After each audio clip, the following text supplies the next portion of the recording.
Rusia sedia membekalkan Malaysia dengan sistem pertahanan udara S-400 untuk melindungi negara anggota BRICS.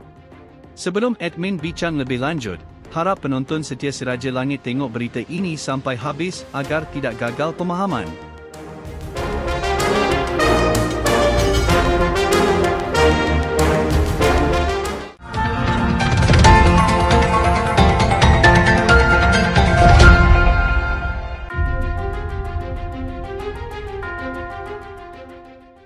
Moskow, 5 November 2024, Rusia menyatakan kesediaannya untuk membekalkan Malaysia dengan sistem pertahanan udara termaju, S-400, sebagai sebahagian daripada usaha mengukuhkan pakatan dengan negara anggota BRICS.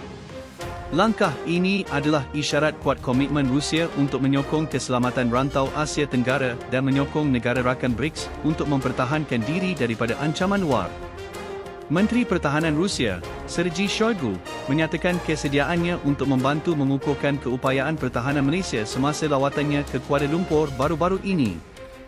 Sebagai ahli BRICS, kami ingin memastikan semua rakan kongsi kami mempunyai keupayaan pertahanan yang mencukupi. Sistem S-400 akan meningkatkan pertahanan udara Malaysia terhadap potensi ancaman luar, kata Shoigu. S-400 Triumph adalah salah satu sistem pertahanan udara tercanggih di dunia. Dicipta oleh Almaz Anti, S-400 mampu mengesan, menjejak dan memusnahkan pesawat pejuang, peluru berpandu balistik dan ancaman udara lain pada jarak sehingga 400 km. Dilengkapi dengan radar yang boleh menjejaki sehingga 300 sasaran serentak, sistem ini merupakan penyelesaian bagi negara yang ingin mengukuhkan kedaulatan udara mereka.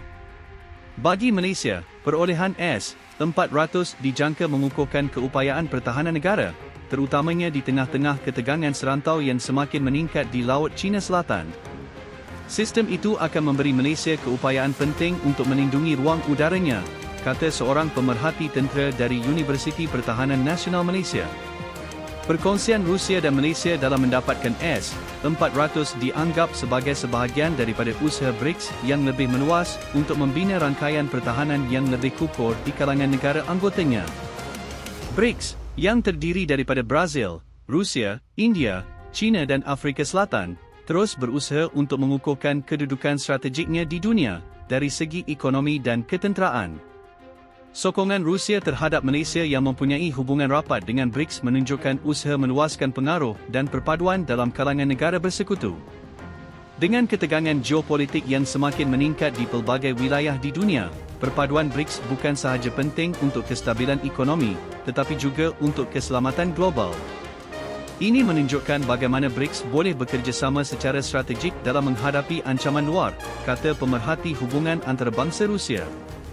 Perancangan Malaysia untuk mendapatkan S-400 dijangka mengundang reaksi daripada negara-negara utama khususnya dari Amerika Syarikat yang sebelum ini menekan India apabila memperoleh sistem serupa dari Rusia. Sistem S-400 berada dalam senarai sekatan Amerika, jadi potensi kerjasama ini boleh mencetuskan ketegangan diplomatik antara Malaysia dan US. Bagaimanapun, Malaysia menegaskan bahawa keputusan pertahanan negaranya sepenuhnya berdasarkan keperluan negara dan tidak bertujuan untuk merosakkan hubungan diplomatik dengan negara lain. Seorang pegawai Malaysia menyatakan bahawa, keputusan kami didorong oleh kepentingan negara, dan kami akan memastikan kerjasama ini tidak membawa kepada konflik di rantau ini. Walaupun belum ada pengesahan rasmi mengenai transaksi S-400, proses rundingan antara Rusia dan Malaysia dilaporkan berada di peringkat lanjut. Sekiranya perjanjian dicapai, Malaysia akan menjadi negara kedua di Asia Tenggara yang mengendalikan sistem pertahanan udara S-400, selepas China. Kerjasama pertahanan ini diharap bukan sahaja dapat mengukuhkan kedudukan Malaysia dalam melindungi wilayahnya, malah menjadi lambang perpaduan dalam kalangan negara yang berusaha mengurangkan pergantungan kepada kuasa barat. Dengan perjanjian ini, Rusia berharap dapat menggalakkan hubungan yang lebih erat antara ahli BRICS dan negara-negara sahabat, sambil mengukuhkan kestabilan dan keselamatan di rantau Asia Pasifik.